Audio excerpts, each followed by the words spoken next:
This was back in 2022. I'd been looking for extra ways to make money on the side and had downloaded DoorDash, thinking I'd try it out. I got accepted and had it all ready for me to start working, but I didn't finally decide to try making some deliveries until 3 weeks later. I just kept pushing it off. It was a night after getting home from work where I was just bored but not yet tired, and thought there was no better time than now to test it out. The first few orders, I was still getting the hang of things, but they all went well. I felt confident after that, as it was a pretty simple process. It was around 3 hours in, and I think just past 12 a.m., when an order popped up that was different from all the rest. It had a massive estimated tip of something like $30 to $40. That was just about as much as I made in the last 3 hours of working. I didn't even think twice before quickly accepting the order. It was from a 24/7 McDonald's, the only one in our whole town. It was right on the edge of the highway that led out of town and into what I considered to be the middle of nowhere. Once I picked up the order, I realized that was exactly where the order was taking me. I didn't make it 2 minutes down the road before getting a call from the DoorDash customer. He sounded older than me, like maybe in his 30s, and he didn't seem to be in a good mood as he told me to confirm the address. A little confused, I just read off the address the app was taking me to. After I said it, there was a pause. The man didn't say anything. I was gonna ask if it was correct or not, but he hung up right away, without saying a word. I thought it was pretty odd that he was clearly in a bad mood and didn't respond to me, all while offering a huge tip, as if he were a nice guy. Maybe it was because he wanted me to take extra care of his order, but even that seemed excessive. Whatever the case, I just kept driving. I was about 15 minutes away, but it felt like I was driving really far because of the road going directly away from town. There were some smaller, random neighborhoods here and there, but it looked like mostly empty farmland or single homes off the side of the road. As I kept driving, I got a strange, unsettling feeling about this delivery. Might have been from the unknown area, or the empty and foggy road, or the odd phone call, but I definitely felt like something was different about this order. Pulling off the road and onto the dirt driveway didn't make me feel any better. I couldn't see much through the dense fog, but I was driving through a tall grass field with no vision of what was at the end. I drove slowly until finally getting to the house. It was sitting by itself in the middle of the field, one of those old farm-looking houses with a large wraparound porch and wooden accents. Lights were on in the windows, and I could see that the large address numbers matched the address I had on the order. I parked and got out with the food, beginning to walk up to their front door. It was hard not to notice how quiet it was out there. No sounds whatsoever, except for the slight breeze cutting through the tall grass. I didn't even hear anything inside the home, like a TV or people talking. I went to knock on the door, and on the first knock, the door creaked open, like it wasn't fully closed. Immediately, a man's voice called out from the back of the house. It was the same guy from the phone. He asked if I was the DoorDash driver. I said yeah, and that I would just leave his order right here on the porch. But the guy quickly responded and asked if I could set it down inside on the countertop in the kitchen. Again, I noticed he sounded pretty upset, or just in a bad mood for some reason. I took a few steps inside. The house had the smell of old wood, kind of musty, like it wasn't very clean. Within a couple seconds, the man suddenly turned on music. It came from the back, right where I heard his voice come from. It was this old piano song, and was really loud. It kind of freaked me out. Sir? I called out. Hello?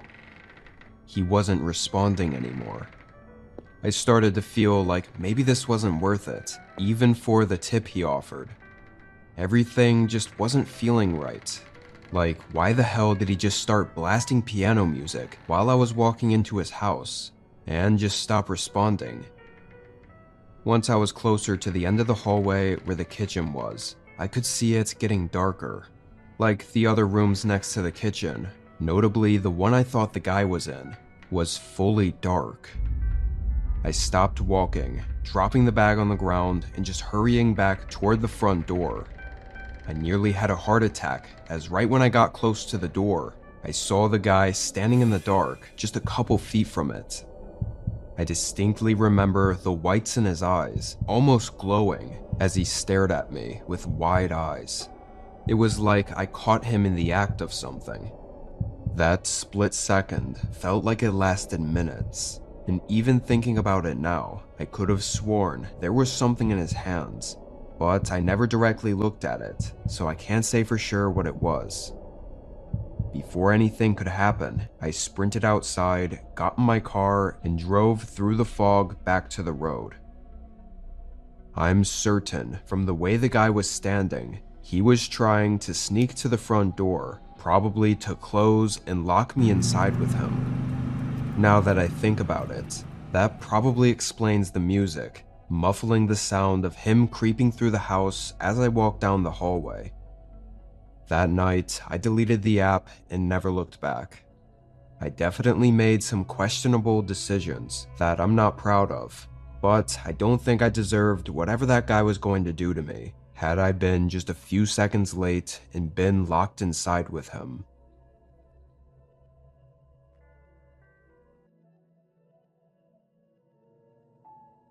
My name is Maxine, and at the time I was 23 and just moved to a new town to be closer to my parents. I didn't want to live in the city though, which was where they lived, so I chose a smaller town just an hour north. I really knew nothing about it before moving, but my parents said most of the places close to the city were decent, and this town had good prices for apartment rentals. Prior to moving, I was bouncing between jobs, never really finding the perfect fit for me. After getting settled into the apartment and new town, I quickly started looking for job openings. I didn't have much saved up, so I couldn't be too picky. One of the first listings I found was for a local grocery store. Definitely not a chain store, as I'd never heard of the place. I think it was just owned and run by a single family. I did actually used to work at a grocery store for a couple of years in high school, so I applied, hoping my previous experience would help me get the job. Within a few hours of submitting my application, I got a call from a man named John. I wasn't expecting such a quick response, but John just asked a few basic questions and basically said I was hired without the need to come in and do an interview. I will say, on the phone call, he was a little strange. I couldn't quite pinpoint what it was about him or the way he talked, but I don't know, it just gave me a weird feeling. There was one catch to the job though, and that was that they were only hiring for a night shift stocking position. I'd never done night shifts before, and I wasn't sure how I'd like it, but in this small town I didn't have many options for jobs, so I figured I'd give it a go. My first day was 3 days after the phone call. I made sure to bring in all the stuff I needed paperwork-wise, then left my apartment at 9:30. The store closed to the public at 9, so by the time I got there, the lot was completely empty and basically all the lights were off. I headed up to the entrance. John was standing right against the front doors, watching me as I walked up, and opening the doors for me to welcome me in. John was pretty tall, about 6'2" if I had to guess, and not very skinny either. He had a buzz cut and a thick beard. To start the night, he walked me to the office room in the far back to handle all the paperwork. As we walked through the store though, I noticed it was a little bit janky, like the aisles were a bit too dirty and looked very old. And it just wasn't the typical grocery store I was used to. I thought it could have been how the average small town stores were though, so I tried to not put too much thought into it. When we got to the office, and while John was looking over the paperwork, he made small talk, but some of the questions he asked were a bit unusual. He started by asking about my move into the town, but then began asking about whether I lived alone, or if someone drove me here, or was planning to pick me up later. I answered, but tried not to be too specific because I did find it weird. John kept a very wide smile throughout the whole conversation, which didn't match his appearance at all, and it felt unnatural in this really strange sense. Finally though, after leaving my bag and stuff in the office, we got to work. He showed me to an aisle where he had some carts of boxes for me to stock, and left me to it. This was pretty straightforward work, so I got to it. The first hour or so went by without much to say. I did realize pretty quick though that it was only me and John here, no other workers. I wouldn't have thought it to be an issue. However, I started to notice John peeking around the corner a few times and just watching me, I guess. I'd just look up randomly and catch him standing at the end of the aisle, somewhat staring at me. He'd be standing there as if he were there for a few minutes too, not just walking by. But without saying anything, he'd walk away as soon as I saw him. I tried to tell myself he was just catching up on his new employee, but why wasn't he saying anything, or just asking how I was doing? Something was really starting to creep me out about this new manager of mine, and honestly, I was debating if I even wanted to keep this job after tonight. Things just felt off about this whole place. But I told myself I could make that decision later. I just had to get through this shift. I was a little extra aware of my surroundings for the next little bit. I think it was around 2 a.m. when I saw John again, standing at the end of the aisle and looking at me. But once I noticed him, he started walking toward me with that unnatural smile. "What do you say we take our 15-minute break now? It's been a long night of working." I agreed, but didn't realize he meant we'd take our breaks together. He led me to the far back of the building, where there was this heavy metal door leading outside. He opened it and gestured for me to come out with him. This was behind the building, where the store receives deliveries, and there was a small parking lot that had a single car in it.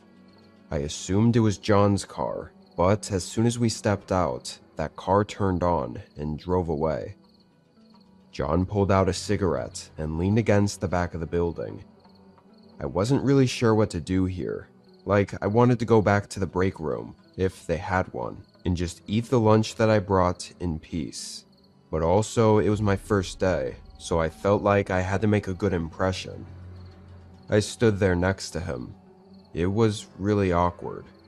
I was looking forward at the trees past the parking lot, not sure what to say or do, but I could feel John's eyes next to me, staring at me, as he didn't say anything either. It was the most uncomfortable situation I'd ever been in. Then, after a good minute of standing there in silence, a car came driving back around the building. It was the same one that was parked and had just left a minute ago, but they didn't pass by us. The car started slowing down, pulling right up in front of us. As it did, I glanced over at John, gauging if he noticed this was weird too, but he had this cold stare, looking right at me, as if he didn't even care about the car pulling up to us. I started thinking this was some sort of setup that John might be in on. It was just a gut feeling, based on the way John wasn't reacting. Before the car was even able to fully stop, I hurried back through the door. I rushed through the back of the warehouse toward the office, where I left my bag with my wallet, keys, and other stuff I brought. When I got to the office though, everything was gone. My bag, my keys, and even my jacket that I hung up. It was like I was never there. I heard multiple pairs of footsteps coming through the halls, so I had to just run for it. I ran down to the front and out of the building. The nearest place that was open was a gas station I remembered passing by a few minutes down the road.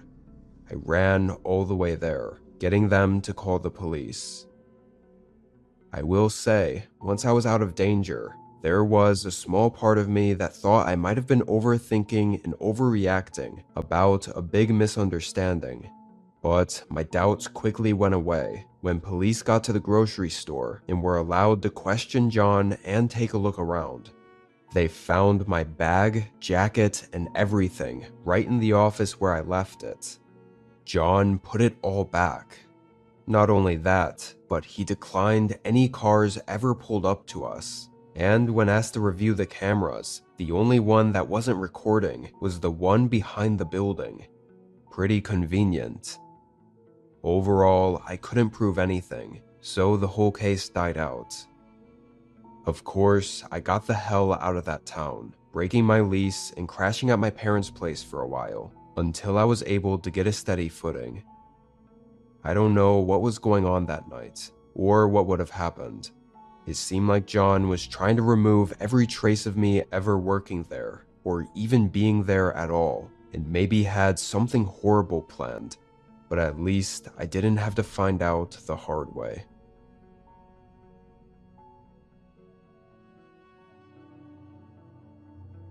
I was 28, living alone in a small city after getting laid off from my longtime job. That job was the only reason I even moved to this city to begin with, so this was pretty devastating. I really wasn't sure which direction I wanted to go with my life, but while I tried to think about things, I figured I'd get any job I could, just to pass the time. After a few weeks of searching, I got an offer from a small motel on the edge of the city. I went in for a few short days of training, but this happened on essentially my first full night alone at the motel working the counter. This motel was a pull-off on the highway, about 30 minutes outside the city. There wasn't anything else out here. The only other building was an abandoned restaurant next to the motel. Through the first few hours of the night, a couple customers came in. They got a room and I checked them in, and that was about it. A lot of the customers looked the same, tired and in need of rest, but one lady stood out to me. She looked really tired too, but she kept looking over her shoulder and was really rushing to get a room. Wasn't sure what that was about, but I only interacted with her for maybe a minute, then she went to her room. Then there was a long time where I was alone. I just sat behind the counter, staring out the doors at the empty highway. Barely any cars even passed by, so I figured the night would be really slow. That was until a man walked in. I never saw his car pull into the motel, so I thought he must have been a customer that had checked in earlier before my shift had started. However, he made it clear right away that that wasn't the case. He asked how much the rooms were and if any were available. "Yeah, we have plenty of rooms. Did you want me to check you in for one tonight?" He looked like he thought about it for a second, but his eyes kept glancing beside me. Eventually, he responded no thanks and walked out. After he left, I looked over my shoulder, trying to figure out what he kept looking at. The only thing over there was the key wall. That's what I called it anyway. Basically, it was just a bunch of pockets holding the keys to the rooms. This was an old-fashioned place, not having the fancy key cards that all the hotels have nowadays. Anyway, when he walked out, I kept my eyes on the door, wondering if I'd see his car drive away, but I didn't. I thought it was extremely weird because there was almost no way he walked here. He would have had to walk along the side of the highway at night for a stretch of probably 10 miles from the nearest place, which was just a gas station. After a minute, I walked over to the door and looked out at the parking lot. It was very quiet. Only the few cars from the previous customers were in the lot, and the man was nowhere to be seen. With nothing else out there, I closed the door and went back behind the desk. The night was going by very slow, and because it was my first night alone, the owner told me to just focus on check-ins and check-outs, and didn't give me anything else to do. A half hour went by, when the sudden desk phone ringing startled me. I quickly picked it up, seeing it was one of the rooms calling. A woman's voice came through. She was clearly in distress as she explained that someone was standing outside her door and wouldn't leave. I quickly got up, and immediately when getting outside, I could see that whoever it was, they weren't there anymore. I hurried up to the woman's room, which was on the far end. When she answered, she looked really nervous. I asked if she knew the guy, or if he said anything, and apparently the man didn't speak at all. She saw him outside her window and asked him to leave, but the man wouldn't, and that's when she called. When the woman described him, though, I immediately knew who she was talking about. It was the guy from earlier. She described him exactly as I remembered he looked like. Kind of tall, and really dead-looking eyes. Now I asked her if she wanted me to call the police, but she was very adamant about me not calling authorities, saying she didn't want to deal with any of that and was leaving in the morning anyway. She just wanted me to tell them to leave if I saw them. So that was it. I went back to the main room. For the next 2-ish hours, I thought a whole lot about the situation. Like, what was the guy doing here anyway? And why was he standing outside the room? I thought he might have been drunk, though when he came in earlier, I didn't get that feeling. Whatever the case, in the middle of the night, I suddenly heard some commotion. It sounded like a bunch of stuff getting knocked over and thuds against the walls that radiated through the whole motel. I quickly ran out the door. From there, I saw the woman's door at the end was wide open, and the noise was coming from inside her room. I ran over. Looking through the doorway, I could see the woman being cornered in the room, with the man standing in front of her, blocking her from leaving. I yelled, but I was so full of adrenaline, I don't even know what I said. He instantly turned around and looked at me. His face was full of anger, and his eyes were bloodshot. After seeing that, I was terrified. He came barreling toward me, and I just backed out of the doorway, but he ran straight past me. I saw him run out into the highway, and then disappear into the woods on the other side. I quickly made sure the woman was okay, and thankfully I'd gotten there before he'd been able to do anything to her. I then went back to the office and called 911. Turned out, after the man was standing outside her door, he went around the building and into the front room while I was checking on her, and he stole the spare room key from the wall. But it also turned out the woman lied to me. She knew that guy. It was her ex-husband that she was actually running away from, which was why she needed to stay at the motel, and probably why she was so on edge. She said he was pretty unhinged and had violent episodes. I guess earlier when I asked if she wanted me to call the police, she lied, hoping he would just go away without making things complicated.